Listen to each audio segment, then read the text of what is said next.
Hi, I'm Chris Fry of MDTS Training, and I'm here today at the Greenfield Fish and Game Club in upstate New York. I'm going to talk to you about how to administratively handle your carbine, specifically loading, unloading, and status checking. There are two methods that we teach for loading the carbine. The first method starts off with the carbine mounted up in the shoulder. With the carbine in the shoulder, we're following the basic concept of head up, eyes up, gun up. From this position, I'm going to angle the carbine slightly to the outside. I'm going to access my magazine. And for the purpose of this video, I'm using dummy rounds here. From here, I'm going to take this magazine, I'm going to get a good grasp on it, and I'm going to touch the top round with my index finger. Once I've touched that top round and located whether that round is on the right or the left, I'm going to insert that magazine into the magazine well, rectangle and rectangle, and give it a quick tug to make sure it's seated properly.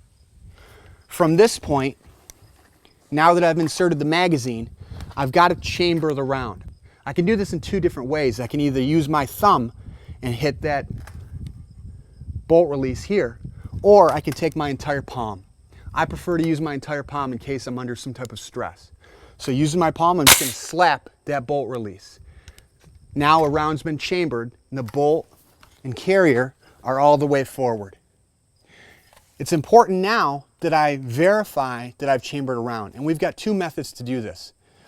An older method is what we call a press check, and the press check's done again in an administrative fashion. It's not something I'm going to do under stress or during a critical incident. I'm going to break my final firing grip, depress my charging handle release, and I'm going to pull the charging handle back.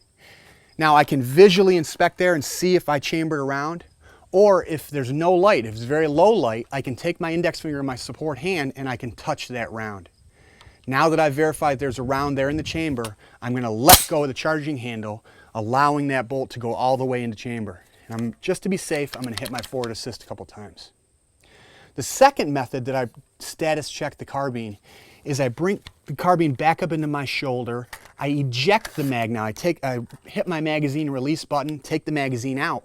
When I inserted the mag, with my index finger, I touched the round in the top right.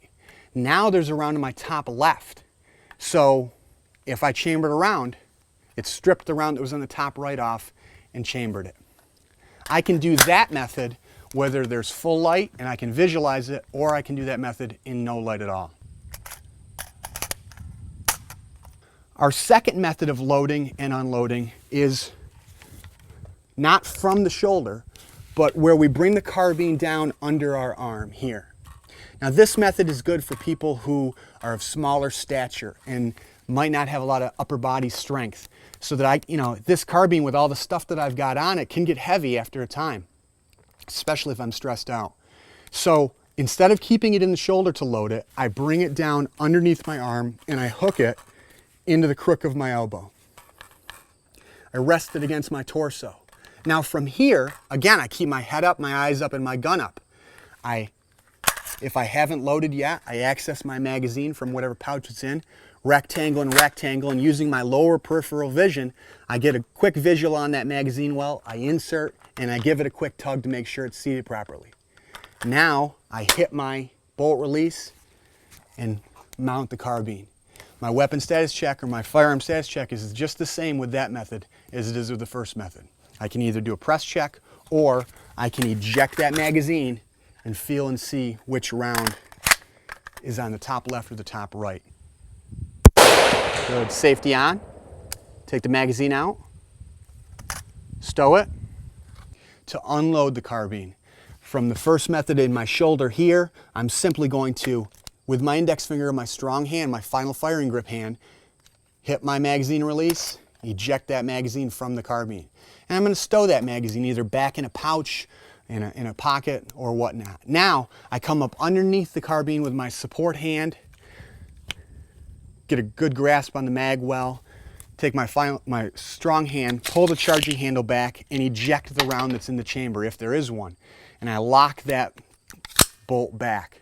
Now the way that I lock that bolt back is I press on the bottom of the bolt release. This small little paddle here, the top part and the bottom part. When I pull the charging handle back, I press on the bottom of the bolt catch and push my charging handle forward. That locks my bolt carrier group, and bolt to the rear.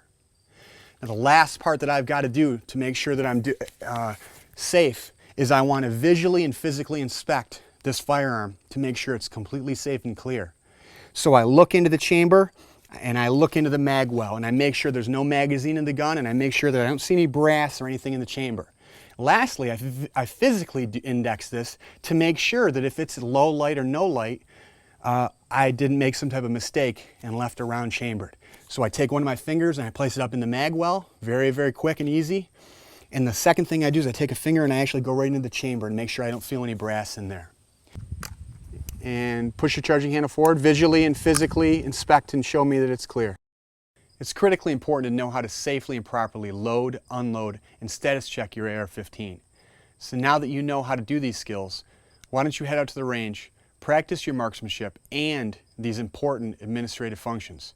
If you need to find a range in your location, check out NSSF's website, wheretoshoot.org.